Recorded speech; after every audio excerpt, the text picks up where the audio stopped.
ஓம் ஸ்ரீ குருப்யோ நமः. ஓம் கம் கணபதே நமः. ஆதித்யாதி நவகிரக தேவதாப்தியோ நமः. சனீஸ்வராய சாந்தாய சர்வாபீஷ்டபலப்பிரதாயினே சரண்யாய வரண்யாய சௌமியாய நமோ நமः. எல்லோருக்கும் வணக்கங்க. நான் நவநீத குருக்கள் பேசுகிறேன். இந்த சனி பெயர்ச்சி நடந்து முடிந்தது. ஆனால் திருக்கணிதப்படி நடந்திருக்கே தவிர வாக்கியப்படி அடுத்த வருஷம் மார்ச் மாதம்தான் 2026 மார்ச்சில் தான் சனி மாறுறாரு. ஆனாலும் இந்த காலகட்டங்களில் இந்த வாக்கியப்படி தான் இல்லை திருக்கணிதப்படி தான் நடக்கிறது அப்படின்னு சொல்கிறவங்களும் இருக்காங்க. எப்படி இருந்தாலும் சனி இருக்கார் அப்படிங்கிற ஒரு மனசில் இருக்கும்போது அது என்னென்ன பரிகாரங்கள் செய்து நம்ம சரி பண்ணிக்கலாம் அப்படிங்கிறத பற்றி நம்ம பார்க்க போகிறோம். இது வரைக்கும் நம்ம சேனலுக்கு வரல, இப்போ தான் வர்றீங்கன்னா தயவு செஞ்சு சப்ஸ்கிரைப் பண்ணிக்கோங்க. பிடிச்சிருந்தால் லைக் பண்ணி ஷேர் பண்ணுங்க. எல்லாருக்கும் நல்ல விஷயங்கள் போய் எல்லோரும் கிடைக்கட்டும். பொதுவாக நம்ம இந்த உலகத்தில் பிறக்கிற போதே பாவ புண்ணியங்களை கணக்கோடு தான் பிறக்கிறோம். அப்போ அந்த புண்ணியங்கள் பற்றி பிரச்சனை இல்லாத நல்லதே நடக்கட்டும். ஆனால் பாவ கணக்கு இருக்குது இல்லையா, அதை சனீஸ்வர பகவான் தான் அதிகாரி. அதுக்கு நம்ம என்ன பாவம் செய்திருக்கிறோமோ அதுக்கு தகுந்த மாதிரி நமக்கு தண்டனை கொடுக்கறதுக்கு இறைவன் அவருக்கு அனுமதி கொடுத்துருக்குறான். அவர் என்ன செய்வார்னு கேட்டால் ஒரேடியாக கொடுக்க மாட்டார்.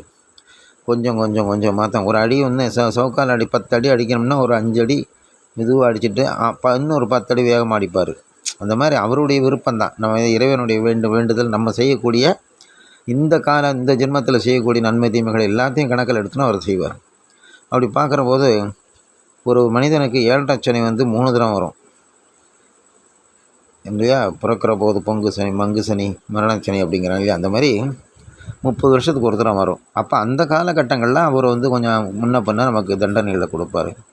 அப்புறம் அதுலேயே 30 வருஷம் வரைக்கும் காத்திருக்காமல் அஷ்டமச்சனி 8ல் சனி வரும்போது சில தீமைகளை கொடுக்க வாய்ப்பு இருக்குது. அப்புறம் அர்த்தாஷ்டமச்சனி அதிலே பாதி வரும்போது கொடுக்க வாய்ப்புகள் இருக்குது. இந்த மாதிரி பிரித்து ஏன்னா ஒரேடியே செஞ்சால் மனித குலம் தாங்காது. பிரித்து அவர் தண்டனைகள் கொடுக்குறாரு. அப்போ அவர் தண்டனை கொடுக்குற போது இவன் எப்படி அதை எடுத்துக்கிறான், திட்டுறானா, இல்லை இவனுடைய குணாதிசயங்கள் எப்படி இருக்குது, இந்த ஜென்மத்தில் பாவ புண்ணியங்கள் என்னென்ன செய்கிறான் அப்படிங்கிறதையும் கணக்கில் எடுத்துப்பார். அப்போ இந்த ஜென்மத்தில் பிறந்து அப்பா அம்மாவை கவனிக்காமல் விரட்டி விடுறவங்க, அப்பா அம்மாவை கொண்டு எங்கேயாவது கொண்டு விட்டுட்டு கவனிக்காமல் இருக்கிறவங்க, அதுமாதிரி பெத்த பிள்ளைகளுக்கே ஒன்றும் செய்யாமல் தானே எல்லாம் செஞ்சுருக்கவங்க, இந்த மாதிரி உள்ளவர்கள், அதாவது உறவின் முறையில் தவறுதலாக நடந்துக்கிறது, இந்த மாதிரிலாம் எவ்வளவோ அது அதர்மம் இருக்குது இல்லையா. அது மாதிரி வேற ஒருத்தர் பணத்தை எடுத்துக்கிட்டு நம்மளே சாப்பிட்ருவோம்னு சொல்லி சாப்பிட்றது, அதெல்லாம் இந்த ஜென்மத்தில் நம்ம செய்யக்கூடிய கர்மாக்கள். அதுக்கெல்லாம் பலன் நிச்சயமாக இருக்கும்.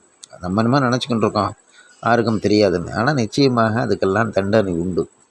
அப்போ நம்ம என்ன செய்யலாம் அப்படின்னு கேட்டால், இந்த ஜென்மாவில் நம்ம அனுபவிக்க போகிற அந்த கர்மாக்களுக்கு என்னென்ன செஞ்சால் நம்ம இந்த சனியினுடைய தொல்லையிலிருந்து மீளலாம் அப்படிங்கிறத பற்றி நம்ம பார்ப்போம். முதல்ல சனீஸ்வர பகவானுக்கு ரொம்ப பிடிக்காதது அப்படின்னு எடுத்துக்கிட்டால் பொய் சொல்லுதல். இந்த 7 சனி நடக்கிறவெல்லாம் ஒரு காலம் பொய் சொல்லக்கூடாது. இந்த பீரியடில் பொய் சொல்லாமல் இருக்கணும். விளையாட்டு கூட பிள்ளைகள்கிட்டையோ அப்பா அம்மாட்டையோ மனைவிட்டையோ பொய் சொல்லக்கூடாது. பொய் சொல்லாமல் இருக்கும் பட்சத்தில் உங்கள் கர்மா கணக்கு குறையும். அப்போ அது ஒரு மெரிட்டும் உங்களுக்கு கிடைக்கும். 2வது, அடுத்தவர் பொருட்களை ஆசைப்பட்டு அதை திருடி வைத்து கொள்ளுதல், திருடி வைத்து கொண்டு இல்லைன்னு சொல்கிறது, நம்பிக்கை துரோகம் செய்கிறது, இதெல்லாம் செய்யக்கூடாத ஒரு காலம். அப்படி செஞ்சால் இந்த சனியினுடைய வேகம் இன்னும் அதிகமாகும் உங்கள் மேலே. அது ஒன்றும். தேவையில்லாத நான்கால் பிராணிகள், செல்ல பிராணிகளாக இருந்தாலும் சரி, அடிக்கக்கூடாது, உதைக்கக்கூடாது யாரையும். குழந்தைகளையே தேவையில்லாமல் அடிக்கக்கூடாது. இது மாதிரி எத்தனையோ இருக்குது. அப்புறம் பார்த்தோன்னா மனைவிக்கு துரோகம் பண்ணாமல் இருக்கணும்.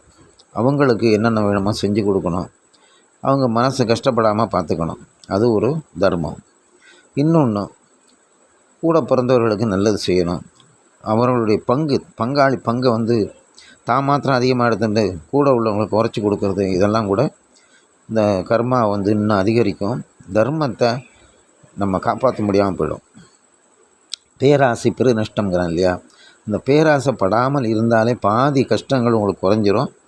சிம்பிளான வாழ்க்கை, தேவைகளை குறைத்து கொண்டு வாழ்தல், அதெல்லாம் பண்ணுற போது இன்னும் கொஞ்சம் இந்த 7 சனியிலேருந்து தப்பிச்சுக்கலாம். இன்னொன்று எப்படின்னு கேட்டோம்னா, அதிகமாக தேவையில்லாமல் உழைத்தல், உடம்பை கெடுத்துக்கிறது. இன்னும் அது இங்கே இந்த வேலை செஞ்சால் இன்னும் நிறையா கிடைக்குமே, இது செஞ்சால் அதிகமாக குடிக்கணும். உடம்பை தேவையில்லாமல் பேராசைக்காக உடைத்து உடம்பை கெடுத்துக் கொள்ளுதல் அதுவும் கூடாது. கரெக்டான நேரத்துக்கு வெந்திருக்கணும், கரெக்டான நேரத்துக்கு குளிக்கணும், ஒரு பஞ்சுவாலிட்டியாக இருக்கணும். அப்படி இருக்கிற போது இந்த சனீஸ்வர பகவான் வந்து உங்களுக்கு நன்மையே செய்வார். மேலும் இந்த ஆலயங்களுக்கு போய் எண்ணெய் வாங்கி கொடுக்கலாம். நல்லெண்ணெய் வாங்கி கொடுக்கறது, கடலெண்ணெய் வாங்கி கொடுக்கறது, விளக்கேற்ற எண்ணெய் கொடுக்கறது, சுவாமிக்கு தைல ஸ்நானம் பண்ணுறாங்களே அதுக்கு எண்ணெய் வாங்கி கொடுக்கறது, இந்த மாதிரிலாம் செய்யலாம். அப்புறம் பெற்றோர் இல்லாதவர்கள், பெற்றோர் இல்லாதவர்கள் அவர்களுக்கு திதி தர்ப்பணங்களில் வருடாந்தோறும் செய்யக்கூடிய தர்ப்பணங்களை கரெக்டாக பண்ணணும். அமாவாசையில் தர்ப்பணங்கள் பண்ணணும் இறந்தவர்களுக்காக. அப்போ அதெல்லாம் செய்யும் போது உங்களுக்கு சனியினுடைய ஆதிக்கம் வந்து குறைந்துடும். உங்களை வந்து சனீஸ்வர பகவான் ரொம்ப தொந்தரவே செய்ய மாட்டார். அவ்வளவு ஒரு தர்ம காரியம் நீங்கள் செய்யணும். அதோடு இல்லாமல் சனிக்கிழமை தோறும் ஒரு 5 பேருக்கோ 10 பேருக்கோ இயன்ற அளவு உங்கள் வசதிக்கு தகுந்த மாதிரி அன்னதானம் செய்ய வேண்டும். தண்ணி பாட்டிலோடு செய்யணும். ஒரு தண்ணி பாட்டில் வச்சு அன்னதானம் பேக்கெட் வாங்கி ஃபிசிக்கலி சேலஞ்சட் பீப்புள் இருக்காங்க இல்லையா, ஊனமுற்றோர்கள், அவர்களுக்கு வாங்கி கொடுக்கலாம். அப்புறம் வயதானவர்களுக்கு கொடுக்கறது, இது மாதிரி நிறையா தர்ம காரியங்கள் செய்ய சனியினுடைய ஆதிக்கம் உங்கள் மேலே இருக்காது, குறைஞ்சிடும். மேலும் இதுக்காக அவர் வந்து உங்களை மனவுந்து அருள் கொடுத்துட்டு போவார், உங்களை ஆசீர்வாதம் பண்ணிட்டு போவார் சனீஸ்வர பகவான். அதனால் இந்த 7.5 சனி, அஷ்டமச்சனியில் கஷ்டப்படுறமே நினைக்க வேண்டாம். கோயிலில் போய் எண்ணெய் பரிகார விளக்கு ஏற்றி வைக்கிறதோட இந்த மாதிரி தர்ம காரியங்கள் நிறையா செய்யுங்க. சனீஸ்வர பகவான் உங்களுக்கு என்றும் அருளாசி கொடுப்பார். தர்மசீலன் சனீஸ்வர பகவான் உங்களுக்கு எல்லா நலன்களும் கொடுக்க பிரார்த்திப்போம். அதோடு இல்லாமல் சனியினுடைய காயத்ரி மந்திரம் காகத்வஜாய வித்மஹே கட்கஹஸ்தாய தீமஹி தன்னோ மந்த பிரச்சோதயாது. காகத்வஜாய வித்மஹே கட்கஹஸ்தாய தீமஹி தன்னோ மந்த பிரச்சோதயாது என்று சொல்லக்கூடிய மகாமந்திர காயத்ரியை எல்லோரும் சனிக்கிழமை தோறும் ஒரு 108 தடவை சொல்லலாம். மற்ற நேரங்களிலும் சொல்லலாம். சனீஸ்வரனுடைய அனுகிரகத்தை பெற்று உங்களுக்கு தர்ம சிந்தனை உண்டாகி உங்களுடைய வளங்கள் அதிகமாகி வரங்கள் நிறைய கிடைத்து சகல செல்வங்களோடு வாழணும்னு எல்லாம் வல்ல சனீஸ்வரனை பிரார்த்திப்போம். நன்றி, வணக்கம்.